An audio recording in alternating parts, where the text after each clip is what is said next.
Welcome to The Grant, the EU funding podcast.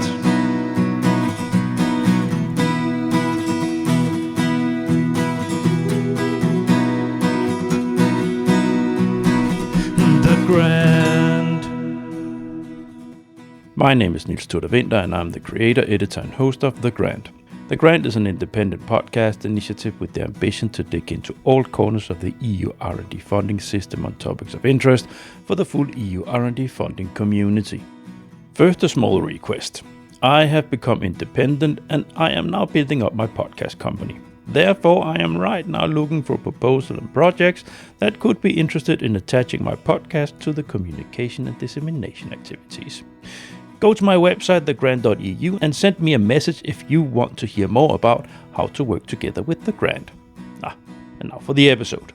Applicants and beneficiaries of Erasmus Plus are struggling these days. Earlier this year, it has already been clear that proposal numbers had risen significantly, and a couple of weeks ago came the damning inevitable results of the high number of proposals. Depressing success rates crashing below 10%, and even in some countries below 10%. This is serious and we need to talk about it. Roberto Zanon is an independent consultant and he also has an itch that makes him dig into these kind of figures and details. He has made some analysis of both Horizon Europe and Erasmus Plus proposal numbers. I needed him to join me and have a talk about what is going on. We run through the actual figures and then discuss the reasons for the skyrocketing surge, the consequences for the sector, and then, of course, how we can move forward. Please enjoy.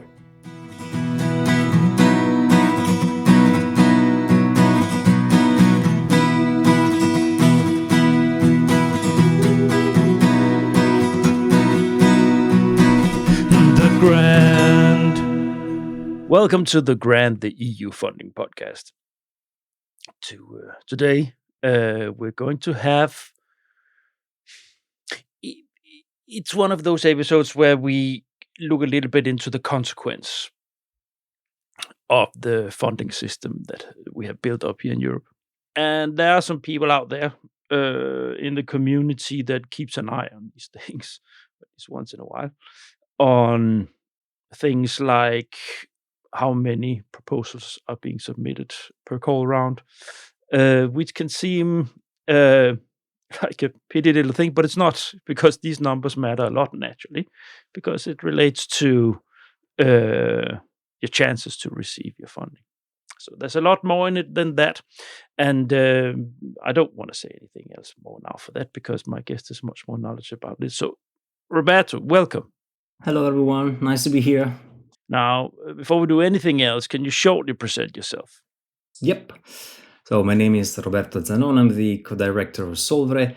We are an SME consulting, supporting organizations in getting access to funds in the areas, mainly in the areas of social inclusion, education, and health, I would say. Not only, but these are the main areas. And our clients are mainly NGOs, or the players in these fields. So NGOs, universities, research centers, SMEs sometimes. But we also support foundations on the other side in their great grant-making efforts. So we try to support both sides of the fence in a way. Thanks. Now, let's just have a short interesting conversation about what we're going to talk about today, because this is motivated by a LinkedIn post that you made. That was related to proposal submissions in Horizon, but we're not going to talk about Horizon today. We're going to talk about Erasmus Plus, because in our pre-talk you said, well, actually I did a lot more work to investigate the Erasmus. So that's what we're going to talk about today. That there's been a huge surge in the amount of proposals being submitted here. Yeah. And the motivation behind it is the one observation that I think is shared by a lot of us experts in this field and organizations working with Erasmus Plus in general. Is that it seems to get a little bit more difficult every year to get the funds. So I said, okay, let's look at the numbers, because if I want to make sure that what I feel and what we feel is actually supported by data, I will need to analyze the data. Find the data, first of all.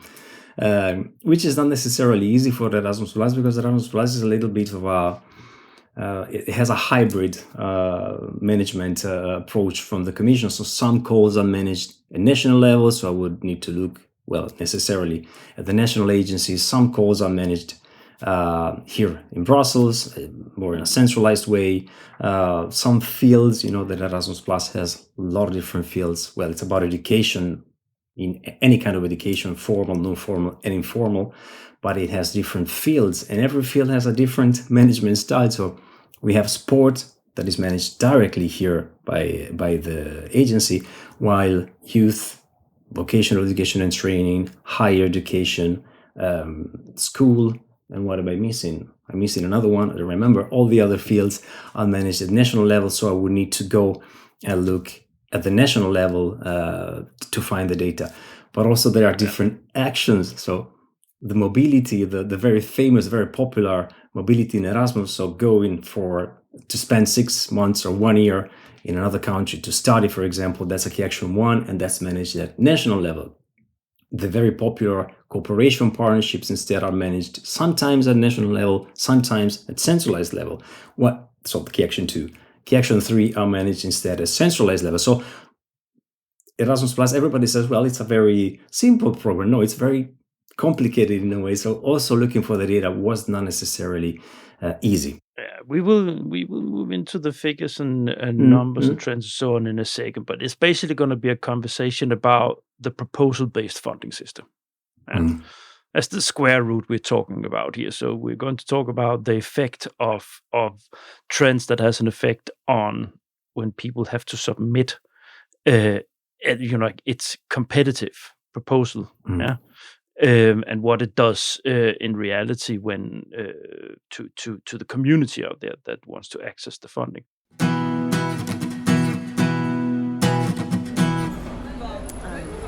If you want to make sense of the big, bright universe that is EU funding, listen to the podcast and start cracking.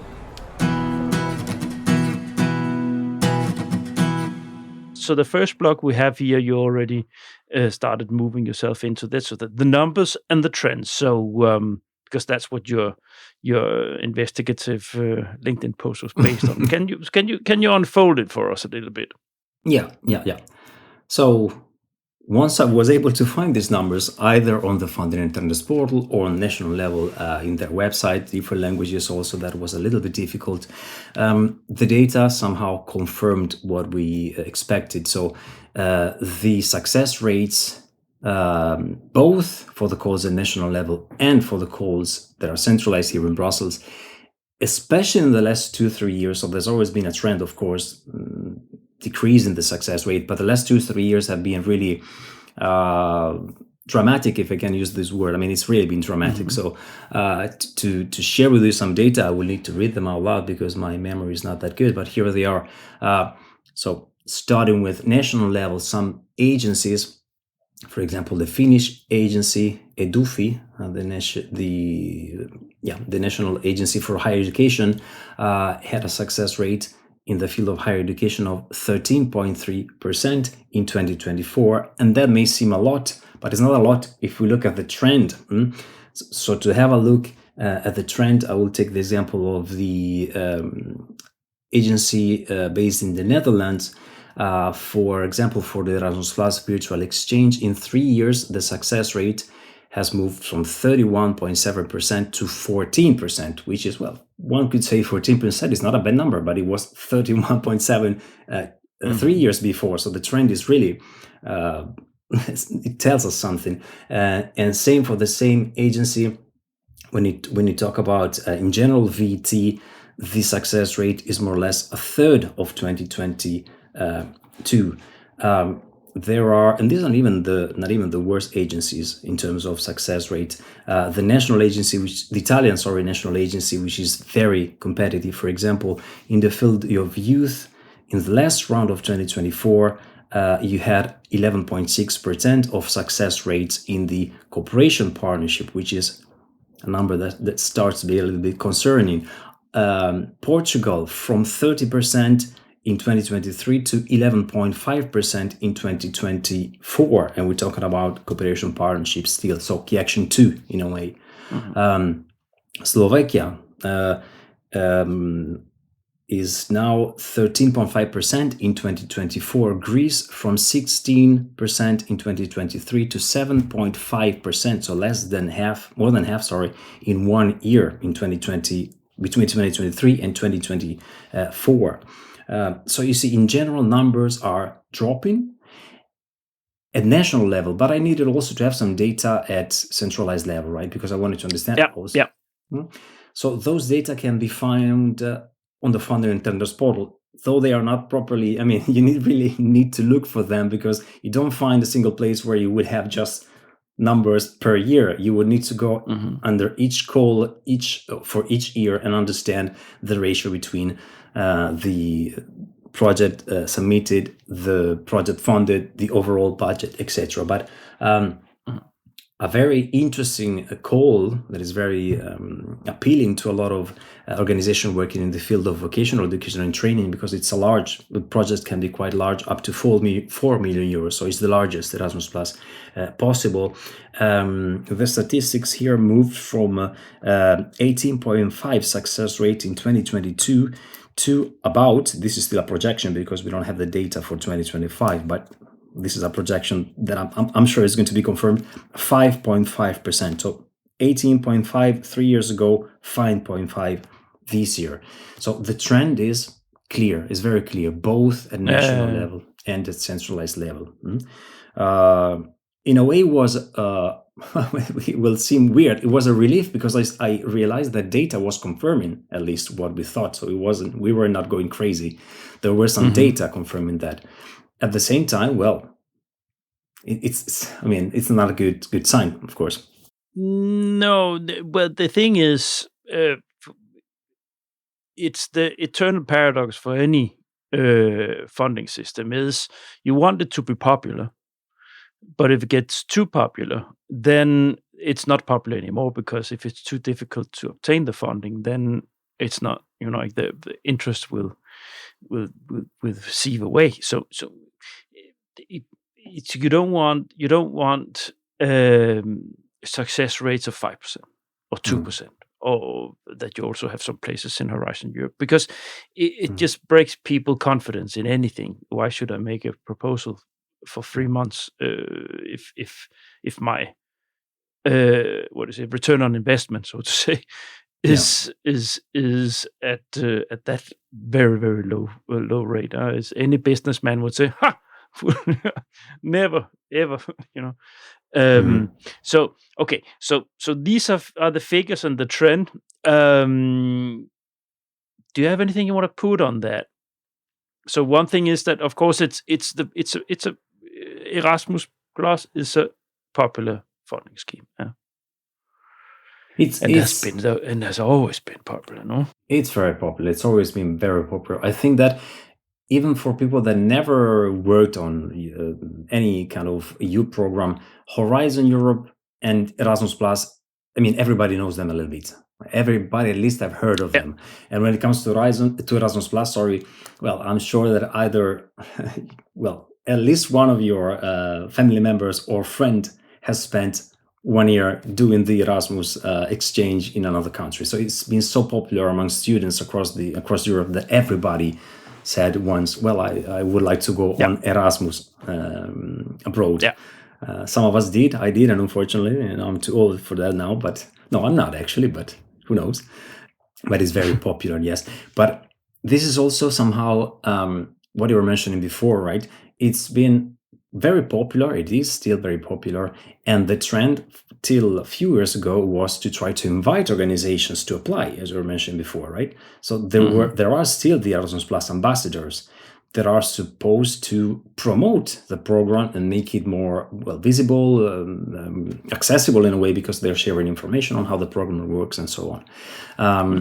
Again, it probably went particularly well. They were very good. So it's been very popular now, too popular in a way, because, of course, with these numbers, it's counterproductive in a way. It's very difficult, but it's counterproductive, yeah. let's move into what's driving this up. That's the next block we have here. So of course we need. So what are the drivers for this, and what did you sort of your own analysis of this? In this case, if numbers came more from the data on the websites that I found for the agencies or for the centralized one, this is more, I think, like an ongoing discussion in the community. So I try to understand what's driving this surge by discussing with colleagues, also by seeing it personally, because I'm an evaluator myself for one of the national agencies, but more working with the community to try to understand that. In my perspective, there are some clear causes, and one that is kind of recent, but again, the trend is going in that direction, is the general crisis of NGOs. NGOs are I would say, NGOs and schools are the main appliers for Erasmus Plus, because it's it's dedicated to what they do. Social inclusion, consider that social inclusion is one of the horizontal priorities of Erasmus Plus. NGOs are the main players in social inclusion. So you understand why it's very appealing to them. NGOs in general are in crisis in the last years in terms of sustainability. This is again a clear trend that I'm studying. It's more and more difficult to run an NGO. Is that based on? Did you gather any data on that that funding for NGOs are shrinking? Yeah. So I work with youth funds, but also with foundations, philanthropy, and corporate in general. And one of the things that was clear in that sector as well is that more and more NGOs are looking for funds to support their daily activities more than innovation or new projects, because donations have decreased. So and usually they were able to run through donations, by donations. So now they're looking more and more for operating grants to support their daily administration. Yeah. Meaning that we did, in a way, one step back. If before NGOs were able to be somehow sustainable and then look for funds for projects, for example, now they need to think about their sustainability. So this is some kind of an alarm bell for NGOs, and also consider what is happening around the world, right? I mean, what is happening in the US in terms of collapsing the whole federal grants system is going to have an impact, in the US, but it will come here as well, because we are so connected. In general, NGOs are in crisis. Also, if you think about some political, let's say, directions, NGO have been criticized very strongly lately by some political parties. So also in terms of, the role of NGOs is seen in a different way now compared to a few years ago, which is, again, alarming in a way. Another thing that my perspective, and I will actually keep the two main reasons for last, but let's say a second reason for me, and this is clear, there are a lot of organizations that apply for a lot of projects in Erasmus Plus. They're not doing anything wrong. I mean, it's permitted. It's not that they're doing anything that shouldn't be done or can't be done. But of course, when you have an organization that applies for 5, 10, 15, 20 projects per year, that of course is going to, overwhelm the system with so many applications, with an increasing number of applications. This is happening because sometimes this applying to Erasmus Plus has turned into a business model, which is, it shouldn't be the aim of the program itself, right? It should be, it's meant to finance projects, not to be the main source of income for educational institutions, for example. So that was also one of the reasons. So large organizations submitting dozens of applications. Another kind of technical, but I think it's very interesting for the community, for us geeks working in this area. It's been now easier in the last years to submit projects under different programs. So you could reuse a project that maybe wasn't, or an application that maybe wasn't financed under Creative Europe, to use it under Erasmus Plus, for example, or ESF Plus, and use it under Erasmus Plus. Not only because the standardization of the templates. That's it. Because the the priorities overlap a little bit, but technically the template now is very similar when it comes to Creative Europe, EU for Health, Digital Europe, ESF Plus, at least the centralized call, Erasmus Plus, of course, Citizenship, Equality, Rights and Values, another one that overlaps a little bit with Erasmus Plus here and there. So if you got a project that is not submitted in one program, you could more easily now, compared to the previous MFF, resubmit it under another program. So you can give it a try under Erasmus Plus. So I think that also helped increase the number of applications. But the two main reasons, well, I will keep the main one for last, but a fourth reason for sure is COVID. If you think about it, 10 years ago, let's say, I'm not sure that a lot of organizations would have been happy to apply, especially in Erasmus Plus. So we're talking about not necessarily large players, right? Like schools or associations, NGOs. 10 years ago, probably none would have applied with another 7-8 organizations without ever meeting them, without knowing them, without ever shaking hands.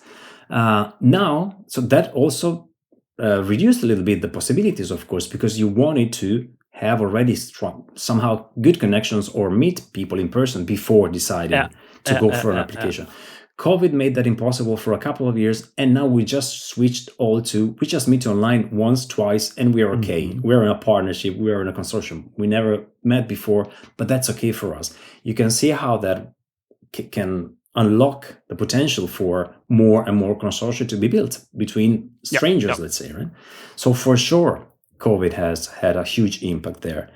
And the main, of course, driver is AI. Well, it's kind of the moment you all were waiting for out there, of course, AI. It's AI. It's much easier to write applications now than it was even just 1 year ago, 2 years ago, right? There is no comparison. And this is why, if there was a trend before, there was already a trend, honestly, now we are really seeing success rates, that are half compared to last year. Well, that means the applications can be twice probably than last year. And this the other reasons you mentioned is not the cause of this. Might have seen a slightly decreasing success rate over years, but the main factor here in this kind of dramatic. Yeah. But this is what anyone would be able to predict 2-3 years ago when AI came. Yeah, absolutely. And 2 years. 2 years ago. Time moves fast with AI. I think it's about 2 years ago that it really took off, right? The autumn of 23.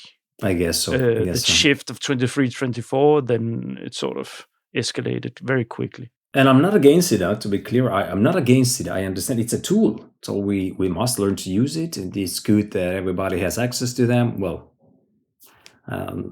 what happens with data sometimes is a little bit of a concern, of course, but it's good that we use this tool. I had a lot of very interesting meetings with another person that I had here on the podcast, Christian Zemlich, and he's working a lot on developing AI for grant writers. Absolutely, he's a regular of this show. Mm-hmm. So my regulars will know him. Yes, the thing is, if you take structural pressures, that's not a good thing, of course. So that's always going to push towards where can we find funding. Yes, big organizations entry. Well, that's the danger of any funding scheme, a competitive funding scheme that you would have joining. Template convergence. That's a good thing. That's really good. I always said that it's because standardization and simplification. It's taxpayers' money. It should not be overly complicated to access our own money we paid already. So make it easy and transparent how to approach the money. COVID, yes, and COVID not a good thing, but the fact that you don't have to spend thousands of hundreds of euros for traveling to prepare a proposal, that is in itself a good thing, and it's good for the sustainability, right? That everybody doesn't have to take a flight, or time and resource wise, that you have to spend 2 days out of your time to travel just to have a meeting. Everybody's just fine online now, so that's good. AI, good, but it really, you cannot stop this, right? But it has some side effects, and I also have some guests been on the show that really doesn't like AI because of the it waters down the quality. Yeah? Yes, absolutely. But these are all correctly and very nice. Thanks for sharing the analysis because it's absolutely correct. Are you stuck finding a consortium preparing a proposal for a specific EU funding call? Well, based on my 17 years of EU funding scouting experience, the grant now offers a proposal scouting service helping you to find proposals under preparation for the calls you want to join. Go to thegrant.eu, check out the service, and send me a message. The Grant, more than a podcast. Now let's move into the consequences, because that is the whole point with what you wrote here, right? To shed light on what is the consequences for all of us that deal with or approaches this or spend time on this. Spend our working life working with things. How does it affect us? So consequences. Absolutely, because it's not only a matter of numbers. So of course we see numbers are decreasing. Okay, but this is not only about that. It's of course important, but it's not only about that. One of the first consequences, of course, we were mentioning before, well, mainly for AI, but not only, is that now national agencies have to deal with twice or thrice as many applications compared to 3-4 years ago. In some cases, it's really been like 2 times or 3 times more all of a sudden, in a way, because 2 years is, we can say, it's all of a sudden and it's unexpected. This, of course, well, it's not that national agencies have also thrice the budget to evaluate them. No, that's not the case, of course. They don't have enough budget, in a way, to train all the evaluators or to have evaluators that can have enough time to dedicate to all these applications. So either the national agencies look for new evaluators, right? Or the central agency looks for new evaluators, or they give more to the evaluators that they have. But you may know that for Erasmus Plus, as an evaluator, you're really not paid particularly well. I will not say the numbers, but you're not paid particularly well. So you're underpaid. No, you cannot live out of that. Absolutely. So when you're underpaid in a way, or not paid enough in a way for the experience and the effort that you bring, and you're overwhelmed with the number of applications, and the agency has to deal with another 50 evaluators like you, so they would probably have less time to dedicate to you and to support you. Well, what happens to the quality of the evaluations? Maybe the quality of the evaluations sometimes is not perfect. Let's say it could be better in a way if they had maybe more time or more resources to dedicate to that. And of course, with high numbers, well, it's difficult to dedicate enough time to all the evaluations. And this again has a lot of consequences. So if the agencies that are actually a bottleneck in a way, where you find all the applications that need to be evaluated in a short time, so this is a very critical point, I think that having these numbers has disrupted the mechanism that was designed for the evaluation process starting in 2021, but with very different numbers. In this case, you have, and everybody working with Erasmus Plus can confirm that in a way, you have a lot of inconsistencies lately. So it's much more difficult to have a consistent evaluation of your application. We were not mentioning, but actually one of my colleagues that I was discussing with lately, discussing this topic, they said, well, nowadays it seems more and more like a lottery when you submit to Erasmus Plus, because you never know what you receive. And that can happen for many reasons. So this is inconsistency is temporal. So if I submit an application now, it can happen, of course, that it's approved but not funded because there is not enough money to fund all the applications that are good. So it's maybe good, approved but not funded. So I received an evaluation, and the evaluation says, well, you should maybe adjust this and that to get a higher score, to get a better score, to do a better project. And it happened to a lot of us applying that you actually implement these small edits here and there, you resubmit, and you get a much worse score the second time. So there is no consistency between two submissions of the same application, right? Why does it happen? Because, well, the first time, given that there are so many applications, the first time one evaluator that had maybe time to evaluate them gave a specific score. The second time, it's another evaluator that doesn't have access to the previous evaluation, doesn't even know maybe if the project was submitted before, and has a different approach in a way, or less time sometimes, in these cases lately, to evaluate the project. So there is no consistency. Even when you actually do what the agencies in the evaluation tell you to do, well, you risk to have a worse score, or vice versa, of course, right? This is why we say it's a lottery. It can go up or down. But also geographical. It was always a lottery. To say. It's, so this, the thing is that the funding support, funding support system that we created, or the Commission has created, it's competitive based, and then independent evaluation from with 3 different evaluators, and you would always have different opinions coming around, but that with normal pressure would be a certain consistency because they have guidelines to follow. But of course, in the system, in the Erasmus, because you have national agencies, you don't have the same sort of control over the value, so to say, from the central part, from the Commission itself. So it's a national agency part, and if they get overwhelmed, of course, there's a big difference between each country, how much money they have in the research or the educational agency covering schools or sport or whatever. You have some countries with little resources, and if they suddenly are overwhelmed by proposals, what do you want them to do? Of course, it's going to be inconsistent what they give because they don't have the time. Yeah, it's very important what you said now, because my aim is not to criticize. I mean, I want to point out things that are happening, because it's important to discuss about them. We're talking about a community, and it's very important to discuss it for the community. But being an evaluator myself, I'm not saying that evaluators are not doing what they should. They do the best they can with the resources they have. Exactly. And same thing for the national agencies. With the resources they have, I mean, the fact is the resources they have now were not meant for these numbers. So they cannot be more efficient than this. They cannot do more than this with these resources.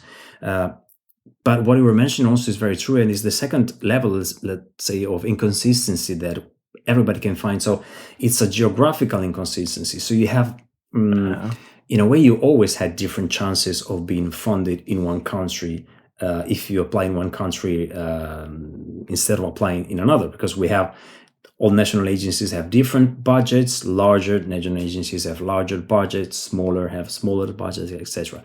So there's always been some countries that were easier in a way, some countries that were more difficult. So Spain, for example, Italy or Greece are historically very difficult.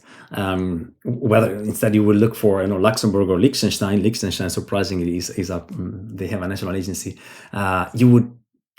It's a little bit easier in terms of success rates. But now the distance is even larger because, but that's normal. Larger countries with an even larger number of applications, the success rate is really now terrible in a way. So there is no geographical consistency. It can happen that one year you got a very good score again, but maybe not funded in Italy, whatever, and you resubmit it in another country. You got a different score, maybe lower or higher score, but in a way not consistent with the previous one. And sometimes even the qualitative evaluation that you get is not necessarily consistent. Again, if the evaluators are overwhelmed, this is a risk, because the evaluation is going to be maybe of a slightly lower quality. Let's put it like that. And that's normal. It's understandable. But also think about another thing, that is the technological gap or technological differences or inconsistency among countries. Well, we were mentioning before AI used to write the projects, but what about AI used to evaluate the projects. This is going to happen sooner or later. And the thing is that national agencies are moving, well, each of them is moving on their own path. So some agencies are already this year training their evaluators and helping them understand how to use this, how to use that, how to use properly in case AI. Some others are not. Again, this is a huge inconsistency, because if I apply in a country where maybe I'm going to be evaluated by an evaluator that is supported by AI, it's one thing. Hopefully that will give them more time and help them to focus maybe more on the most important things and so on, while other countries don't do so. So again, that's inconsistent. It's a very inconsistent approach. And overall, what is the problem with this inconsistency? Is that in this case, inconsistency means inequality. Because as an organization based in Belgium, in the Netherlands, in wherever, I should have the same opportunities to have my project funded if it's a good project, as anyone else. But that's not the case. That is clearly not the case. And it's always been like that, of course, because there are national agencies involved and national budgets. But the gap now is absolutely, I would say, out of control, in a way, out of control. Yeah, and the consequence, now we don't see the consequence really yet, because now is in real time that the proposals have been submitted. It's not long time ago, right? So these are fresh figures, but the consequence we will see in the period to come. Next calls coming up, what is the development going to be within the community that approaches these calls? Do they tire out and say we're going to try to do something else, or do people upscale? What it's difficult to see now what's going to happen, but for sure there is a paradox here that is not good, because it's for everybody lacks money, right? But especially organizations within the Erasmus Plus area, those are corners of organizations that we're in the money, they don't have, it's typically organization with few resources.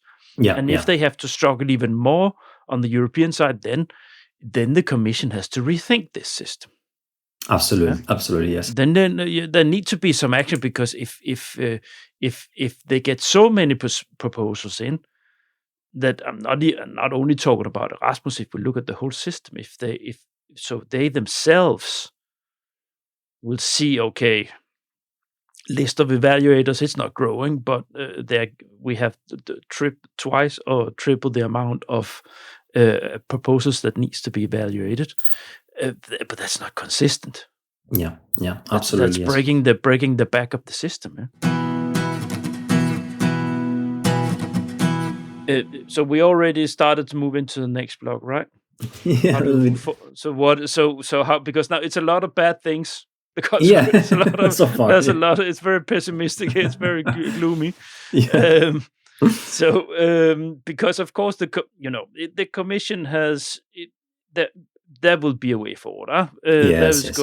Something will happen. But let's try to, Roberto, let's try to share with us what you have been reflecting on, if you have anything on what we can do, looking a little bit ahead. Absolutely, yes. There is still hope. I do believe that there is still hope. So let's be positive. I mean, it's good to see the data, but it's also good to try to find solutions. So we were talking about the evaluators before, right? And again, they need to be supported more. This is my opinion as an evaluator, but also as a person that has submitted a lot of applications. They must be supported more. I'm not saying financially, unfortunately, I would say financially, but I cannot push for that in a way. But for sure, when it comes to at least tools and skills, they should be, okay, I will use the word should, so it's a little softer than must.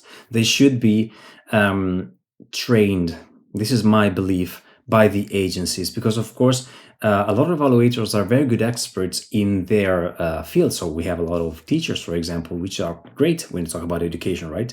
But maybe they are not particularly familiar with, for example, the logical framework approach. The logical framework approach is behind the template and the structure and the logic again of Erasmus Plus, Creative Europe, all the other programs I was mentioning before with the same template. The logical framework approach and the theory of change is the backbone of that. So if you are an evaluator, you should be very familiar, I guess, with the logical framework approach and the theory of change to make sure that what you're reading makes sense, right? So you're not only reading the story, the activities, and how many people we're going to train, but you understand if there is a logic behind the project. You understand better the structure. So objectives, impact objectives, problems, and the activities and the indicators. So you should be very familiar with this approach, the logical framework approach. Do you know how they train them now? Because they must say you can't just walk in from the street and become an evaluator. So what do they require from you when you register for this, or you apply to being an evaluator? Well, I mean, the selection, it makes sense. The criteria makes sense. You, of course, must have experience know the specific country education system, right? So let's say they're applying in France. I need to know how it works in France in terms of school and education. And they must have experience on the field, rather in a school or in an educational institute, whatever. If I have, of course, experience also in Erasmus Plus, it's a plus. If I have already experience in managing Erasmus Plus or working in Erasmus Plus projects, is a plus. But when it comes to training them, every national agency has different, again, approaches, kind of inconsistent approach again. And I understand that for smaller agencies, when you have to train 10 evaluators is one thing. When you have to train 60 evaluators, it's another thing. But really, the methodological backbone should be there. If you work as an evaluator, you should be familiar with the difference between an impact and objective. And it happens as an applicant. It happened to me to receive evaluations where I was asked to specify, for example, this is very technical, but the indicators for the midterm and long-term impact. Right? They say you didn't specify the indicators for the midterm and long-term impact. This is clearly written by somebody that doesn't know the logical framework approach, because you can never measure the midterm and long-term impact of a project within the project, because by definition, the impact starts when the project is over. By definition. So if you are giving me less score because I didn't tell you how I'm going to measure what the project has done after 5 years, when the project is done for 5 years, you also don't have maybe enough experience, because you cannot ask me, to measure something that is going to happen in 5 years' time. I can lie to you, but I'm never going to do that. So you see what I mean? If you're familiar with the logical framework approach, you wouldn't write that. And it's not their fault. I understand that a lot of evaluators and a lot of agencies, maybe, I'm not even know if they are aware of how the template was put together. There is a story behind the template. It didn't happen like that. Right? It's been years of adjusting and adjusting and adjusting to arrive to this template. So logical framework approach is behind it. And the first tip that I would suggest is, let's support national agencies and evaluators and give them competencies on the logical framework approach. Some of them have already, and they're doing a great job. Some of them maybe need to be supported a little bit better. Another thing is, given that we were talking about consistency among national agencies. Well, now that we are entering, or we are there already, of course, in the AI era, it would be great if there were consistent and consistent policies across all agencies on how to use AI to evaluate projects, for example. That would be crucial, right? That would be absolutely crucial. We are not there yet, but I think we need to proceed fast, because AI is going very quick. So on the other side, if we want to use it, we must have protocols, we must have policies, we must have also competencies on how to use it. So again, that is something that is for sure needed. Of course, the problem here is, and I've been discussing it also in other podcasts, that of course you cannot it's an arms race, right? So if Yeah, AI yeah. is helping the proposals, then it's also going to Yeah. to help the funding scheme administrators in their end, right? So of course but the commission has delayed itself a little bit, because in the beginning it said the opinion was no AI. Yes.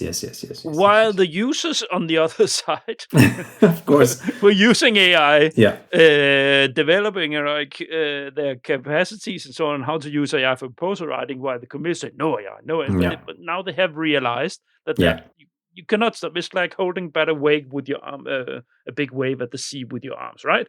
It's not going to help to say no, you cannot do that. So it's just accept that it's there, and then at least use it, both for having a policy on, but also using it. Absolutely. Allowing the evaluators to, with some principles on how to use it. Yeah, absolutely. That would be crucial. And again, as we're saying, we're a little late in a way, but okay, better late than never. So okay. And also one last thing. I mean, I was thinking about the current MFF. So the new Erasmus Plus started, of course, kicked off in 2021. It's going to be there to 2027. But I think that these problems, so let's call it a problem, that the number of applications and the decrease of consistency, a decrease of success rate, we could foresee them in a way. So already 2021, 2022, things were going in that direction.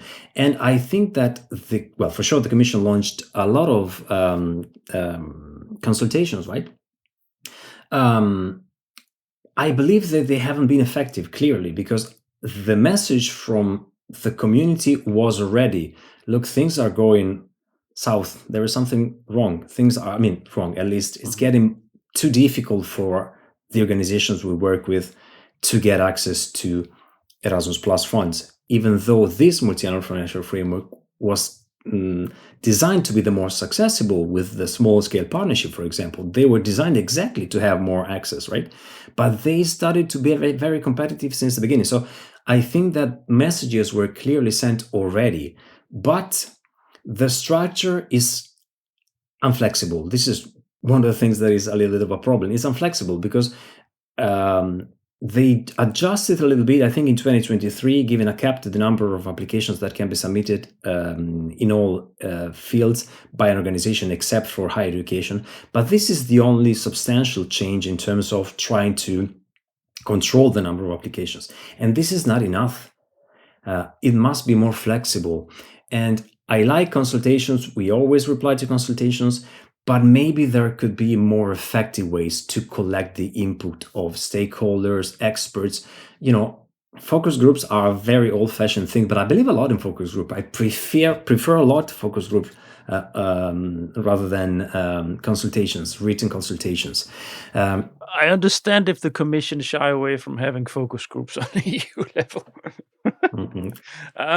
Who's going to join this? It's just administrating the working groups. No, it's complicated. I get it. It's complicated.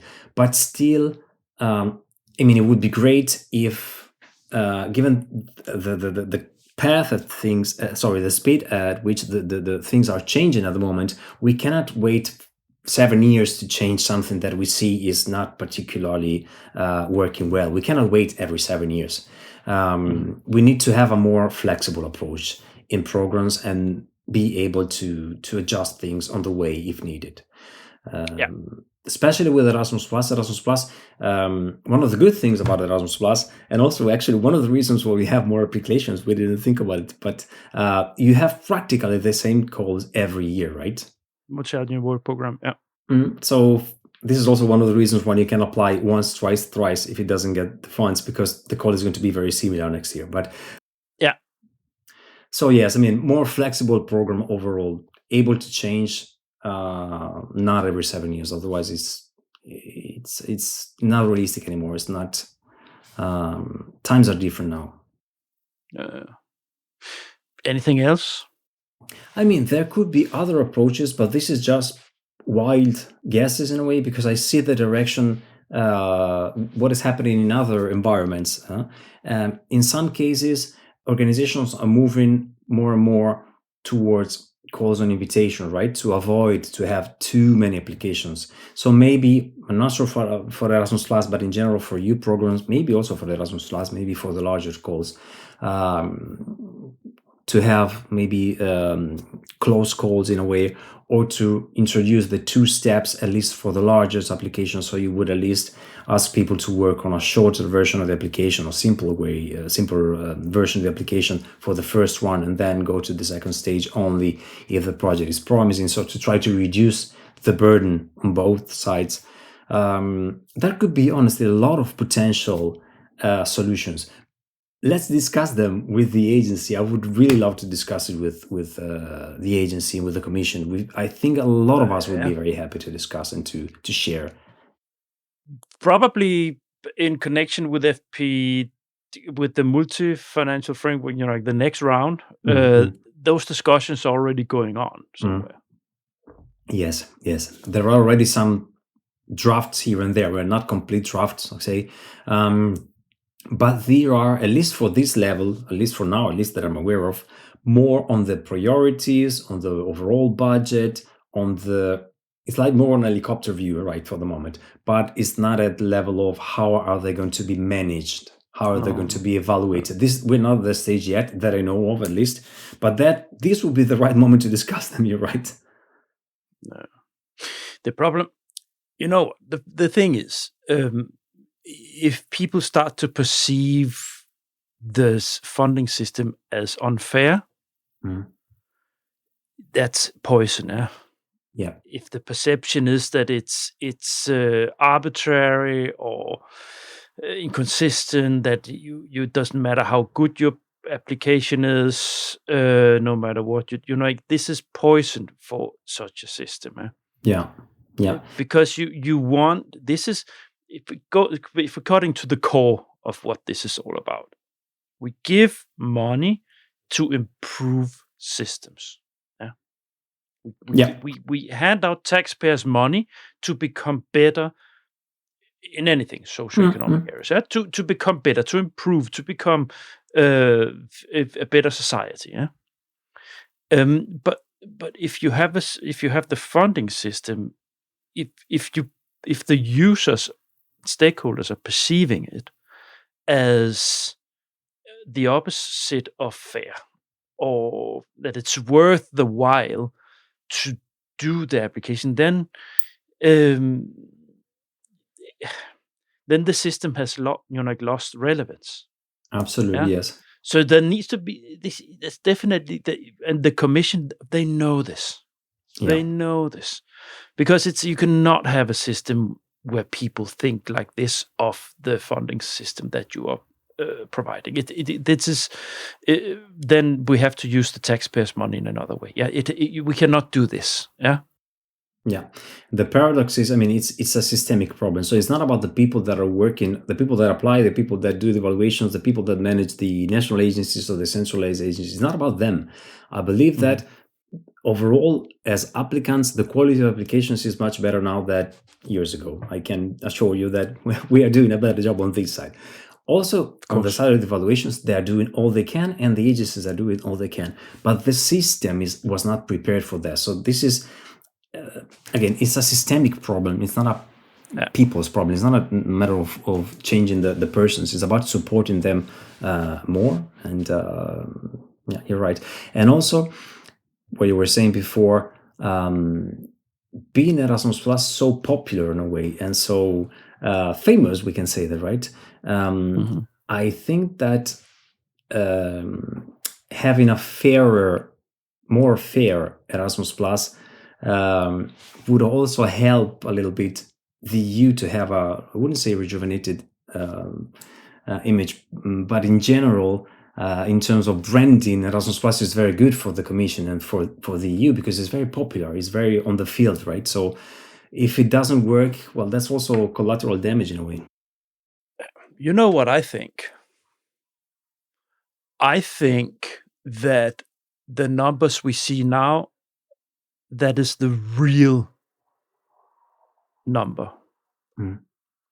In the sense that this is a sector that doesn't have money, don't have resources to pay consultants. and they are not proposal professionals. So it's always been a bottleneck within the Erasmus area if you were able to write a good application or not by talent. If you're not talented for this, then you're screwed, right? Because you couldn't pay anyone to do it. And if nobody in your network, if you couldn't get on the right bus or right train, then that's it. You need to find your money elsewhere. Yeah. So I think that AI is now showing us the real figures of who would like to approach the funding scheme of Erasmus+. I see. So AI, I think this is an element, because suddenly these people, they can actually write with the help of AI, write like proposals that are fair, that are in quality.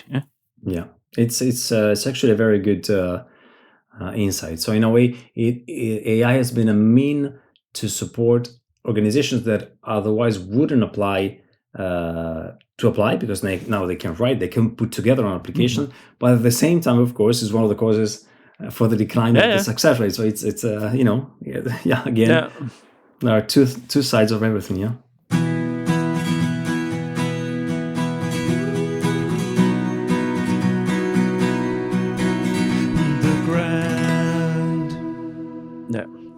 No, on that note, almost positive note. Roberto, we've come to the end. So I always have the segment here in the end, the toughest challenge. So just your 2 cents on the toughest challenge on navigating in Erasmus with these kind of success rates. So, I mean, more than the challenge, I think that the opportunity. This is what I would have said even years ago, and this is also maybe the positive note potentially. So, overall, even if it's more difficult now, so that's the challenge. Really good ideas and motivated ideas start on a different level.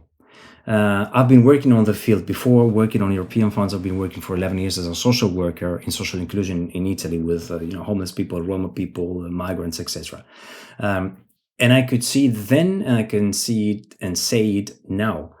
A very well motivated project has more chances to be funded, because it's going to be, overall, the story is going to be better. The story is going to be more rooted into something that is real in terms of in the application phase. In the implementation phase is going to be, you will have people that are more motivated to work on the specific project, so the results are going to be better anyhow. So to be not discouraging to everyone, if you have a good idea, if you have something that you really think could change your context, your territory, your society in a way, go for it, and you will have more chances than a lot of other weaker and more money-driven efforts. Thanks. That's it? That's it, yeah. But I'll just land the plane before we say goodbye to the listeners. So, dear listeners, thank you so much for listening to the end of this episode. I really hope that you have enjoyed this exchange and discussion and insights on stats and figures on the funding schemes here. But it's because it's many of you out there. This is actually what you really find interesting, because that's at the end of the day if you get the money. So that's it. If you are a newbie, if this is the first episode you listen to from the grant, I have a treat for you. I have more than 200 episodes on my platform, thegrant.eu. So go. It's not everything is about Erasmus and stats on submission. There's a lot of information in there. So go in there, browse around. I have a podcast universe. It's categorized my episode, so you can tap into. I have coordinator.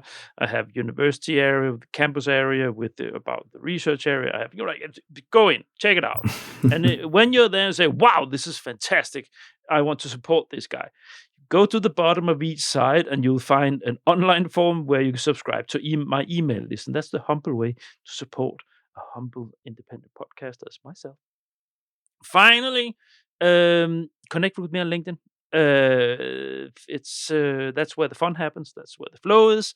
That's where I like stuff. That's where I share my things. So go find Niels Tudor Winter. I'm the only person in the world with that name, so it shouldn't be too difficult to identify me.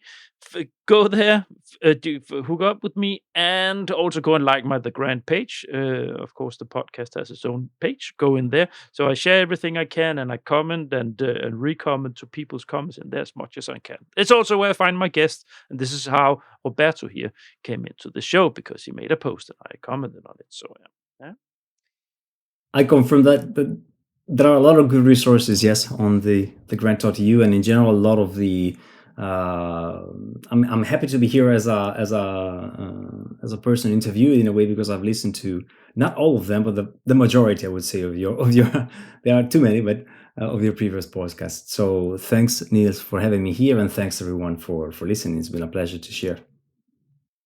Of course, you're more than welcome. I'm the one who thanks. And I would say my guests, they should have listened to my podcast. Then I wouldn't have many guests. Okay. Many of my guests, they haven't heard one single episode. Okay. But hopefully I'm dragging people in a little bit by bit. Roberto, thank you so much for joining. Let's say goodbye to dear listeners. Bye. Bye-bye. Thanks for listening to this episode of The Grant.